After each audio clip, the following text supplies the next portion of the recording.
Hello and welcome to another episode of An Evening With. Today I'm joined by the very talented, internationally recognised and born in Kettering, Faryl Smith. Faryl, how are you? I'm fine, thank you. How are you? I'm very good, thank you. Lovely to see you. So Faryl, fast forward when lockdown is over. You've got a table of 4 booked at your favourite restaurant. You're one of them. Who are the 3 people that you take with you, past or present, and why? I feel like I've thought about this a lot, just like before this. I feel like this question has arrived a few times before, so I've had a lot of time to think about it. So obviously being in the music industry, I have met a few famous people, celebrities, but I've only been starstruck a few times. But I feel like 2 out of the 3 of my chosen people, the first, if I would have been able to meet them, I would have been very starstruck. And the second, if I ever managed to meet this person, then that would be my life complete, like tick, done. I'm happy now. Okay.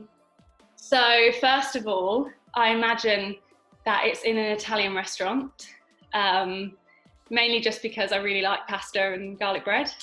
Okay. And to go with the theme, I would have Pavarotti there. Oh. And maybe we'd do a duet, who knows? What would you sing? What would, if you were to do a duet with him, what would you sing? It's a good question, actually. I've not actually thought about that though. Well, I mean, his classic is Nessun Dorma, but I don't think, I mean, it's written for a tenor, it's not actually written for a soprano, so maybe I'd just leave that one to him. I don't know. I'll have to have a think about it. We could come back to that. Yeah. But anyway, Pavarotti would be there. We might do a duet. I just feel like we'd have some good chats. I think in terms of his career, he obviously had an amazing career in operas and was very well respected in that world. But he also, with the 3 tenors, performed at the FIFA World Cup. And obviously with myself doing a mixture of singing at Twickenham and Wembley, and then also training to hopefully one day be in operas. He did a lot of commercial things, and obviously I was doing a lot of the TV stuff when I was younger. We were both signed to Decca. I just feel like we'd have a lot to chat about, you know? Yeah. He'd give me a lot of good advice. And also one of my previous singing teachers, Joy, she sang with him a few times in her career. And she's told me a lot of stories as well. So I just feel like he would be a good person to have some good Italian food with. Yeah, good start. So Pavarotti's at the table, guest number 1. Number 2? Yes. Number 2, I would choose Beyonce.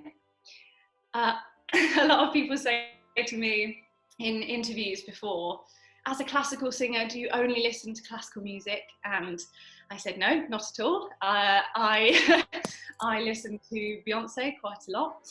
I feel like she just inspires me as a performer. I feel like she's just on another level compared to a lot of other performers out there. She's just on another level. Like, she's got an amazing voice. She can dance. Her stage presence and how she can command an audience is just something that I watch with my mouth open. Like, how does she do that? That's amazing.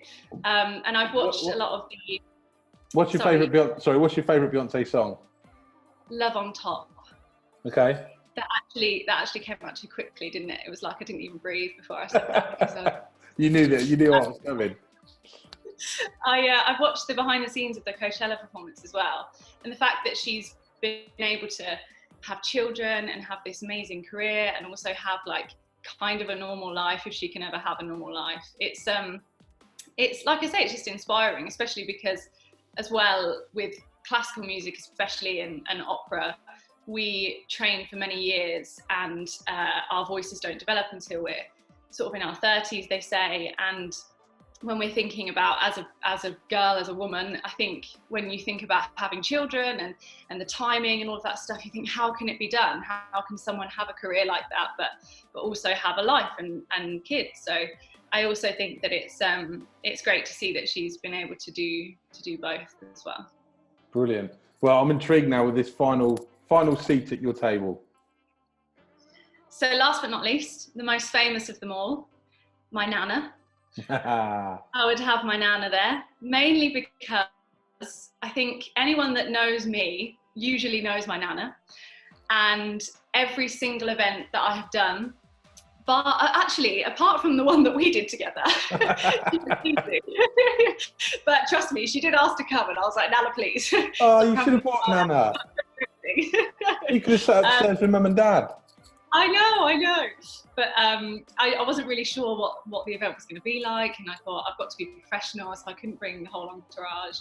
But Nana and Grandad usually come everywhere with me because I started when I was 12.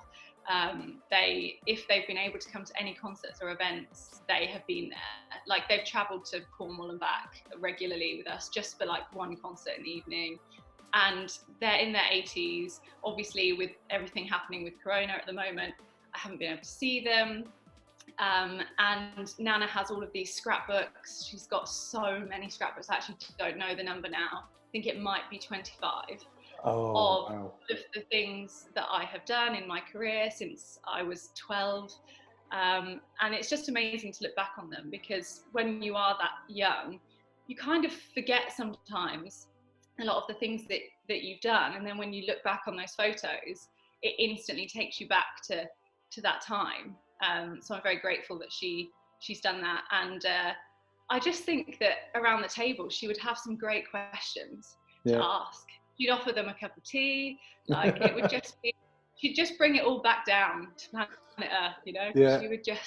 She'd just be a great person to be there at the table, and she comes with me anyway, so to everywhere I go, so she's got to be there. I mean, she'd find a way of getting there anyway. So Brilliant. Well, I definitely need to meet Nana Smith. Nana Hall. It's actually Nana Barbara, but no one calls her Barbara. Nana Barbara. Okay, Nana. Yeah. Just Okay. Nana. Just Nana. All right. Well, listen. The next event that we do, Nana is definitely coming. Please send our regards to Mum and Dad as well. Thank you very much for taking part. That's a wonderful table. Pavarotti, Beyonce and Nana. And it's a nice Italian meal. Faryl, you've been a delight as always. Thank you. I wish you all the very best with your studies and through this lockdown period. And obviously good luck with your masters when you come out the other side. Thank you very much. Thanks for having me. You're welcome. Take care.